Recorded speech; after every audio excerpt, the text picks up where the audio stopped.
Como colônia, vivemos o ciclo do pau-brasil, do açúcar e do ouro. Com a vinda da família real portuguesa e a independência, nos modernizamos. Mas a economia continuou baseada em latifúndios, exportação e trabalho escravo.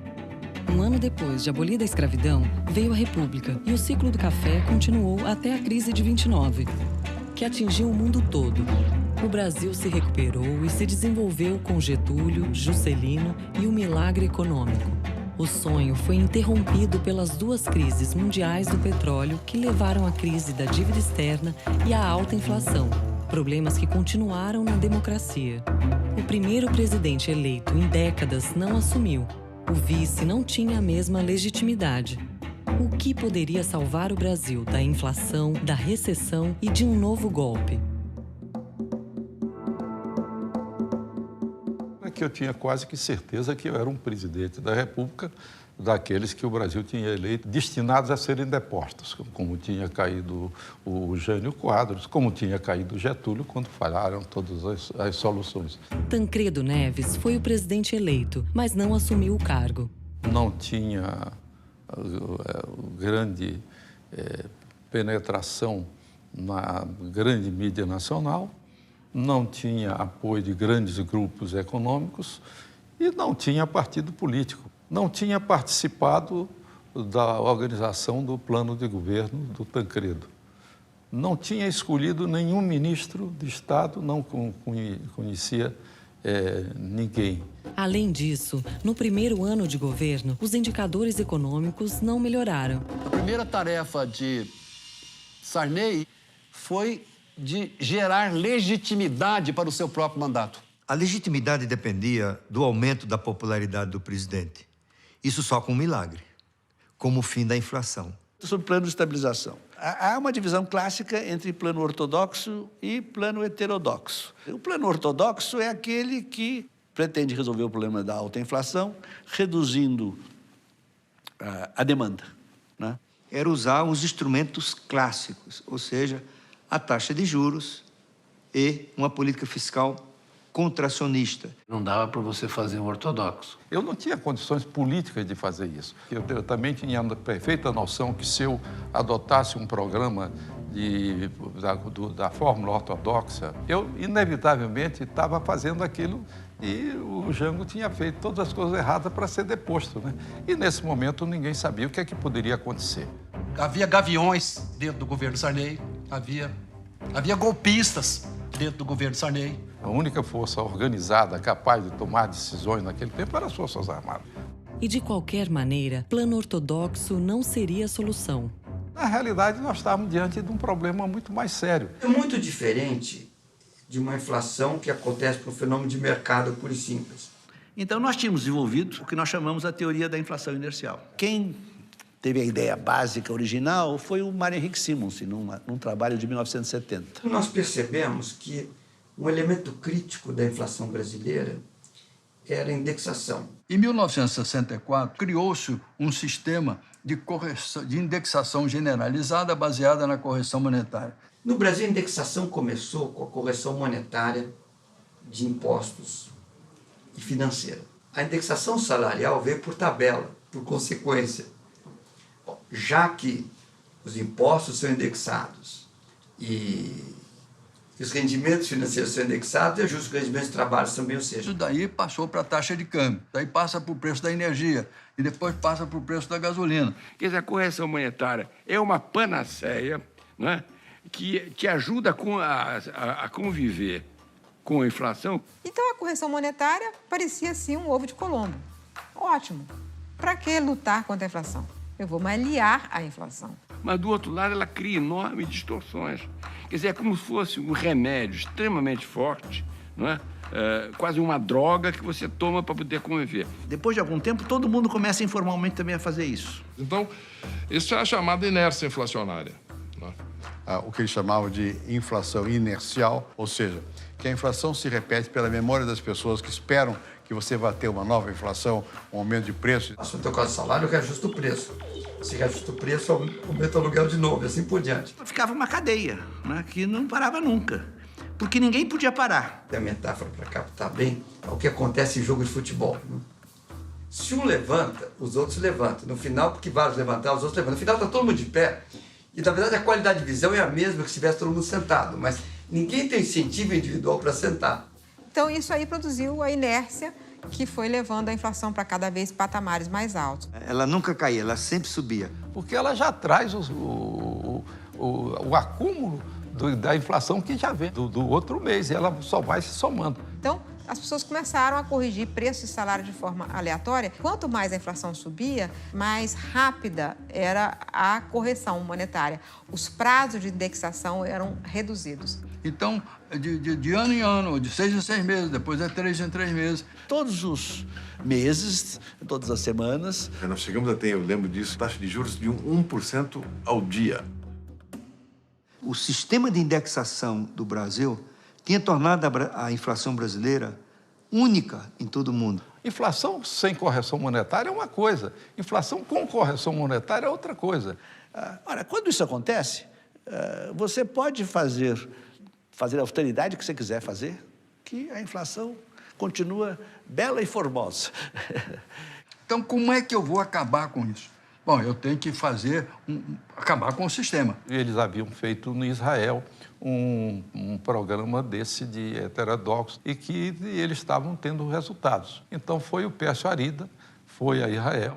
Em 85, eu vi como é que foi feito o choque heterodoxo lá, teve sucesso no caso israelense. É um caminho que, curiosamente, o Chico pensou aqui no Brasil. O que o Chico Lopes procurava com o choque heterodoxo era o senta, era alguém que gritasse senta coletivamente.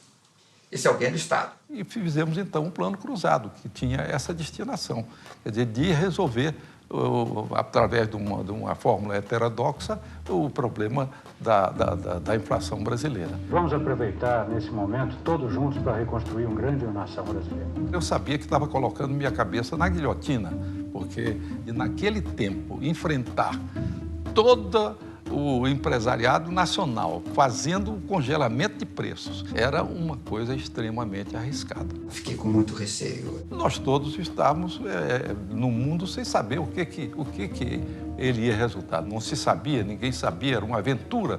E eu lembro que uns dias antes do cruzado tinha uma história trágica da nave espacial Challenger, que era uma nave espacial norte-americana, que foi lançada com astronautas e explodiu no ar. Depois de um imenso preparativo, e eu olhei aquele negócio da Challenger e falei, vai ver o cruzado. No dia seguinte, um enorme desastre, ninguém vai congelar nada, o governo cai, você não vai ver.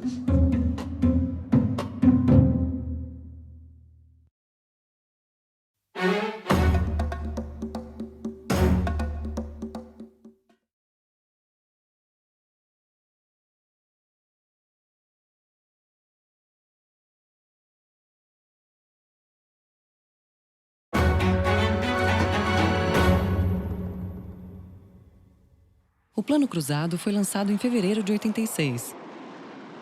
E o que era o Plano Cruzado? Tem que congelar os preços, os contratos, os preços essenciais, as tarifas públicas, os salários, para daí para frente não ter mais correção monetária nem indexação. Se todos os preços fossem congelados num determinado dia, a inflação acabaria. E acabou.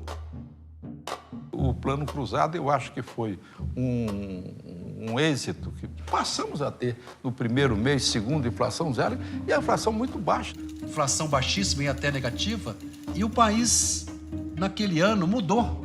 A queda súbita da inflação produziu uma confiança nova. Foi um deslumbramento, porque a gente via que o dinheiro no dia seguinte valia a mesma coisa, depois valia a mesma coisa. As pessoas viram que a felicidade podia estar lá. A moeda podia ser estável. Os salários aumentaram, as vendas aumentaram, estava todo mundo feliz, né? Eufórico quase. Os consumidores iam às compras, os bancos se sentiam encorajados a emprestar e o consumo aumentava rapidamente. Até remédio para dor de cabeça desaparecia na farmácia, né? Teve um crescimento acelerado da economia brasileira. E a economia disparou. Plano Cruzado, que ele legitimou o presidente da República. Ele afastou do presidente a função de ser deposto.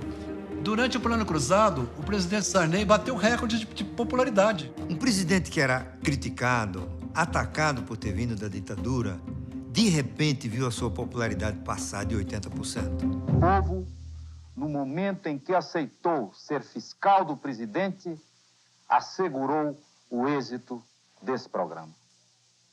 Tabela na mão, o Brasil no coração, a vitória estava assegurada. Na hora que chegava a tabela, todo mundo ia com a tabela para o supermercado. Quando o fiscal do Sarney dizia, eu sou fiscal do Sarney. O consumidor se sentiu com a tabela com muito poder na mão, né? Porque, assim, o governo deu para ele uma tabela, para você vai ser o cara que vai fiscalizar esse preço. A popularidade permitiu que a recém-nascida democracia começasse a arrumar as finanças públicas. Nós fizemos naquele tempo no Brasil uma coisa que mudou o Brasil completamente até hoje e que pouca gente fala, que foi o problema de nós organizarmos a parte fiscal do país. Olha, é tão complicado contar isso porque, primeiro, era muito desorganizado, ninguém sabia muito bem. Porque era tanta confusão. Era uma confusão muito grande. Essa coisa foi muito mais complexa do que parece. Se você tinha uma desordem fiscal absoluta... O Brasil não conseguia controlar a inflação, entre outras coisas, por causa desse tipo de problema. Quando eu assumi o governo, nós tínhamos 4 orçamentos. O orçamento monetário, o orçamento fiscal, o orçamento das estatais e o orçamento da Previdência. E só um orçamento, o da União, era aprovado pelo Congresso Nacional. O orçamento da União, o orçamento tradicional, ele continuava lá, as despesas de funcionário, as despesas públicas, os investimentos de projetos públicos continuavam. Então dava uma falsa ideia de que as finanças públicas no Brasil eram uma maravilha, porque o orçamento federal, incluindo o pagamento de juros, era equilibrado. A ordenação da política monetária, que era basicamente a política de crédito, esse passou a ser controlado pelo orçamento monetário. Então, essas operações de interesse público, que não estavam no orçamento federal, eram realizadas ao abrigo deste orçamento monetário. Um orçamento artificial, não aprovado pela sociedade, nem pelo Congresso Nacional, de volume, cifra maior do que o próprio orçamento convencional. Eu acho que falar que, nesse período, o orçamento monetário era 70%, 30% o orçamento aprovado pelo Congresso, não está muito longe da realidade. Talvez até pior. É o chamado orçamento monetário, era a conta de movimento. A conta de movimento era, na verdade, um orçamento paralelo. Era um cordão umbilical que ligava o banco, a maquininha de rodar dinheiro do Banco Central ao Banco do Brasil. Quer dizer que o Banco Central, o dinheiro do Banco Central era usado através do Banco do Brasil para gastos públicos. De modo que todos os programas de fomento eram feitos através do Banco Brasil. O Banco Brasil só funcionava para isso. Aquela conta o governo sacava, fazia o que queria e também ela servia para não ter a responsabilidade fiscal. O Banco do Brasil operava sem limite de caixa, digamos assim.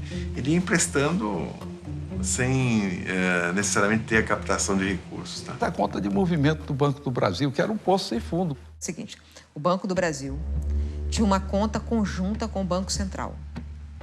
De tal forma que o Banco do Brasil podia emprestar a rodo e nunca cobrar, porque ele fechava a conta dele pegando o dinheiro no Banco Central. É onde os políticos exerciam influência para apoiar a indústria, apoiar o comércio. Se alguém queria dar mais empréstimo para a agricultura, o Banco do Brasil, dá um empréstimo aí. Pronto. Tão simples quanto isso. Empresta, no final do dia, o que faltar no seu caixa, você vai lá e debita na conta de movimento. E estava tudo resolvido. As consequências disso eram uma absoluta impossibilidade de fazer uma gestão de finanças públicas adequada, porque vamos lembrar que qualquer desembolso do Banco Central é emissão de papel moeda. Quer dizer, todos esses programas eram feitos através de emissões monetárias. Uma emissão de moeda não é exatamente infinita, mas altíssima, de alimentar a inflação muito alta. O orçamento monetário era muito determinado por ele e pelo ministro da Fazenda. Quem mandava era realmente o ministro da Fazenda. O ministro da Fazenda do Brasil tinha poderes de fazer inveja a um rei medieval. O ministro da Fazenda era um rei absoluto. Começa que o ministro da Fazenda é que nomeava o presidente do Banco do Brasil e o presidente do Banco Central. Autorizava a expansão de empréstimos do Banco do Brasil e do Banco Central, e esses subsídios não eram aprovados pelo Congresso Nacional. Sem dúvida nenhuma, o ministro da Fazenda tinha um poder maior do que o Congresso Nacional para a realização de despesas, por exemplo. Tinha o poder de ampliar gastos ilimitadamente. Às vezes a pessoa fica pensando, aí veio o governo militar, então o Castelo Branco assumiu tudo. É engano. Quem mandava no governo Castelo Branco era o Bulhões na Fazenda, o Roberto Campos no Planejamento. Aí sai o Castelo Branco, entra o Costa e Silva. Aí vem o Delfim. Aí quem manda no governo é o Costa e Silva? Não, quem manda no governo é o Delfim. Vem o Médici. Não, o Médici é durão, o Médici manda, comanda, não mandava nada. Não, imagina se o Médici tinha algum comando sobre a política econômica. Era tudo na mão do Delfim. Veio o Geisel não mandava nada. A parte econômica, nada. Mandava o Mário Simons. Sai o Geisel, volta o Delfim, volta o Galvez. Não mudou nada. O Figueiredo até reclamava. Vocês têm muito mais poder do que eu. É assim mesmo, presidente. Mais poder do que a rainha da Inglaterra, muito mais. Mais poder do que o presidente da República, eu acho que também. Mas tinha uma coisa mais terrível, que era o Conselho Monetário Nacional. O Conselho Monetário Nacional se sentava na mesa para decidir todo mês vários programas, vários gastos públicos. O Conselho Monetário, naquele momento, tinha uma composição assim, de 20, 30 componentes. Você tinha o Ministério da Fazenda, o Banco Central, o Banco do Brasil, um representante do governo, um dos sindicatos patronais, outros sindicatos trabalhistas. Os empresários de todas as áreas, os banqueiros, o empresário do setor industrial. Todo mundo com voto. Hein? Eu tenho 10 anos da minha vida como membro do Conselho Monetário Nacional. Isso na década de 80. O Abílio Diniz, de supermercado, Pedro Conte, tinha um banco que decidiam sobre o futuro do sistema financeiro brasileiro. Igualdade de voto com o Banco Central. Eles participavam de uma mesa na qual se decidia aumentar o gasto público para eles, em benefício deles. E foi neste momento que o poder de decidir sobre os investimentos sem a participação dos representantes do povo terminou. Foi uma luta enorme, que foi acabar com a conta movimento entre Banco do Brasil e Banco Central. Foi o ano de 84, uma iniciativa que foi tomada no tempo que o Maílson era o secretário-geral do Ministério da Fazenda, o ministro era o ministro Hernani Galvez. E foi uma luta da qual o Maílson participou muito, e teve um protagonismo muito grande na luta para acabar com a conta de movimento. Era para terminar com a conta de movimento, para melhorar o controle fiscal. Acontece que havia no país muitas pessoas que não entendiam ou não queriam entender. O que acontece é que, de novo, há uma pressão política muito grande para não implementar essas medidas. Mas o ministro Dilson Funaro conseguiu. Corria uma reunião na sala do ministro Funaro, eu era o secretário-geral. Estavam presentes vários diretores do Banco Central, inclusive o André Lara Rezende, o Luiz Carlos Mendonça Barros, o Beluso. O presidente do Banco do Brasil liga para o ministro Funaro, comunicando um excepcional resultado do Banco do Brasil e, por consequência, um recolhimento que certamente, à época, devia representar, no mínimo, uns 30% do recolhimento total de pessoa jurídica no Brasil. No final do dia, aquele dinheiro que ele usou para pagar o imposto de renda foi sacado da conta de movimento. Então, houve uma indignação generalizada na mesa. E aí que surgiu aquele... Vocês sabem o que precisa ser feito? Sabemos, precisa acabar a conta de movimento. Então, tá com as coisas prontas? Tá. O ministro Funaro, que era uma pessoa muito impulsiva e muito corajosa, o ministro Funaro, não, então vamos acabar. Foi quando finalmente acabou a conta movimento. Foi dado o primeiro passo que levou à Lei de Responsabilidade Fiscal. As relações entre o Banco do Brasil e do Banco Central são saneadas e o Banco do Brasil deixa de mandar na política monetária. Mas aquilo foi feito em conjunto com a unificação do orçamento, ou seja, todas as operações de responsabilidade ou de interesse público saem do chamado orçamento monetário. E todas as contas foram incluídas no orçamento único, aprovado pelo Congresso Nacional. O orçamento passou a fazer refletir os gastos efetivos do governo. o ministro da Fazenda perdeu o poder de mandar fazer despesa sem autorização legislativa. Então você vê que o quanto é importante você ter as condições políticas necessárias, e foi no uso desta popularidade que nós conseguimos implementar essas medidas. Institucionalmente, foi um período que se avançou muito. Mudamos a composição do Conselho Monetário Nacional. O Banco Central do Brasil, um caso único no mundo, tinha uma diretoria de fomento agrícola. E passou a ser um banco central clássico, com responsabilidade de preservar a estabilidade da moeda e do sistema financeiro. É importante também a separação clara das funções de Banco Central do Tesouro. Você certamente conhece a expressão, deve ser por conta da viúva. O Tesouro Nacional era uma viúva que não sabia bem onde é que aplicava os seus dinheiros, e chegava lá alguém dizendo libera, libera, libera, e ela não entendia do assunto. Foi daí, então, e com ajuda extremamente importante do Pedro Parente, criamos a Secretaria do Tesouro. O Tesouro Nacional deixou de ser um órgão virtual. E é o momento também que a gente começa a desenvolver um sistema de gestão financeira e contábil para o governo federal que ele não tinha antes. Criamos o CIAF.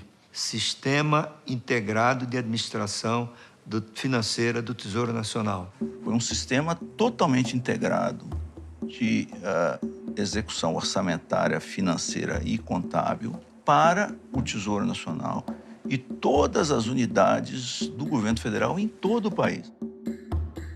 O fim da conta de movimento, a criação da Secretaria do Tesouro Nacional, a unificação orçamentária, a criação do CIAF, tudo isso proporcionou um quadro de organização das finanças públicas que foi fundamental para que, no momento seguinte, você pudesse fazer a estabilização da economia do país. O desenvolvimento econômico, isso já foi escrito, ele só pode existir se nós tivermos instituições fortes para que a economia possa inteiramente funcionar.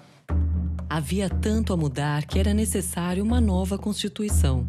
O Plano Cruzado possibilitou a convocação da Constituinte, porque se nós não tivéssemos aquele apoio popular que tivemos, nós não teríamos condições de fazer uma Constituinte. O povo escolheu o Congresso Constituinte, mas antes mesmo que assumissem, o Cruzado fracassou.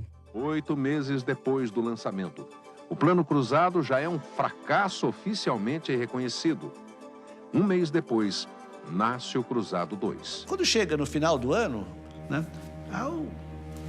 A coisa desmorona. Sai aquela fase de esplendor do Cruzado. A inflação retoma com grande violência. E ele durou 9 meses e voltou ao 2 dígitos depois de 9 meses. As empresas começam a ir à falência, os estados da federação começam a ir à falência.